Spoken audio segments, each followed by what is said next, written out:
إن شاحنة محملة بالمساعدات المتنوعة. معلم بالعدد أنت؟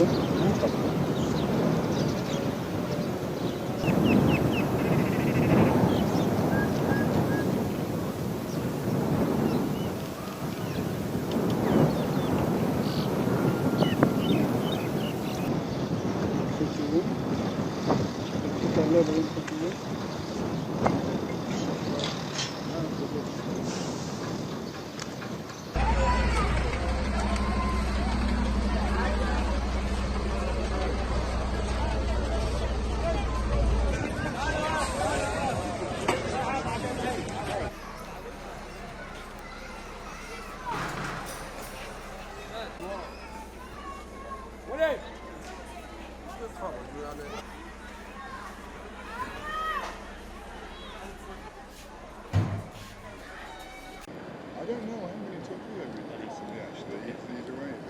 Okay. Hi. Morning. Hi. You hear a bit of order.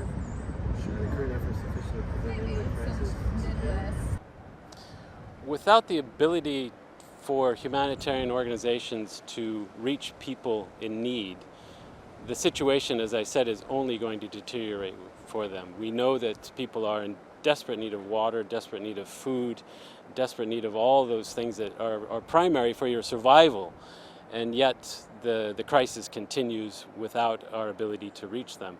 So the situation is as bad as we've seen anywhere in the world, and we know in the next days it's going to be very tragic for many. What's the worst case scenario? What kind of support does WFP provide the international community? Provide an update. No, it is not sufficient at all. We do not have the access that we need, both to access Gaza itself, but then within Gaza to be able to move commodities, to be able to ensure that our safety of our staff on the ground. We do not have those assurances at all, and therefore we cannot access the people that need the desperate assistance that we can provide. It's only going to get worse. But that's very limited, and we do not have the kind of access that we need to understand and to be able to. We know that food is running low in Gaza in the shops. From our contacts with the traders that we've been working with, we know that people are running out of food very quickly. We are trying to get food into Gaza. The only route at the moment is through the Rafah crossing with Egypt. But that's very limited, and we do not have the kind of access that we need to understand and to be able to provide people with the food that they need. We're trying to get food in. Yeah, I think you need to bridge straight away to that. We've got limited stock. We are planning to scale up our assistance to reach about 1.1 million people. The Gaza Strip is host to about 2.2 million people in our understanding. We know that there are all of them are in a desperate situation, and we're trying to reach the 1.1 million people that we know are in desperate need of food assistance. And how many more are currently awaiting entry after the Egypt-Gaza? Over the weekend, we need the support to be able to respond at scale.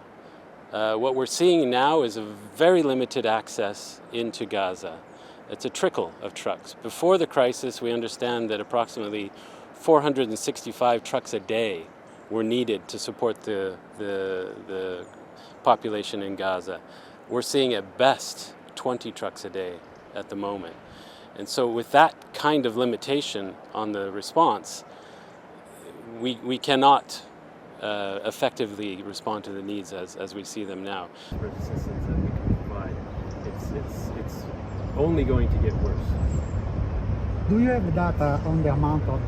We're hearing people are living off of 1 liter of water a day in some cases, or they're having to boil seawater in order to survive.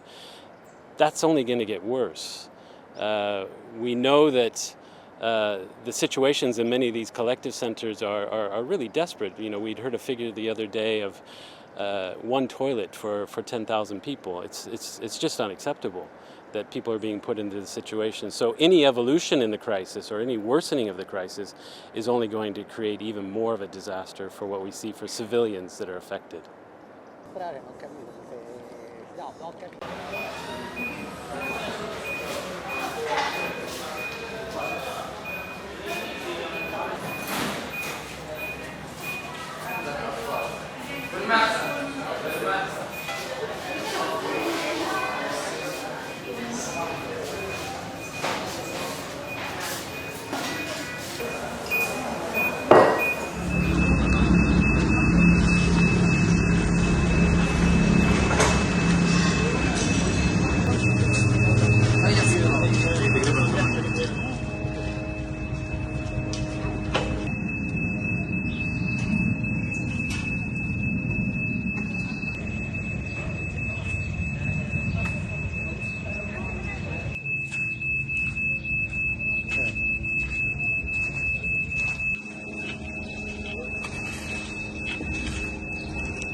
يا عم انا سير يا عم لاولادكم اعطوهم معلومات عشان هذا كذا ماليه.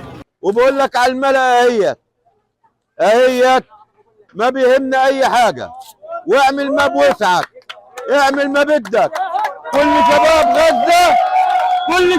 غزه بتقول لك احنا صامدين من الشرق للغرب.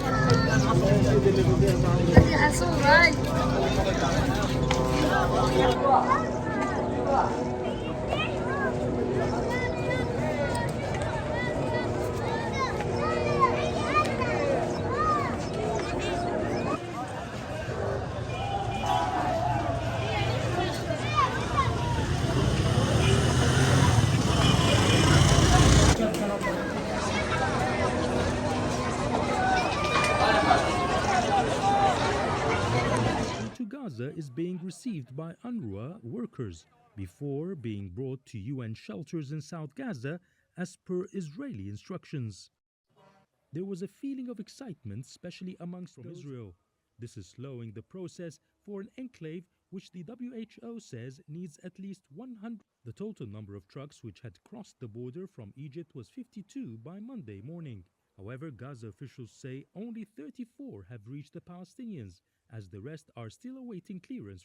This did not deter Egypt, however, from allowing 14 aid trucks to cross. We received the news that... However, it was actually an Israeli tank that hit an Egyptian military position on the Rafah border, wounding Egyptian border guards. According to official statements, Israel apologized to Egypt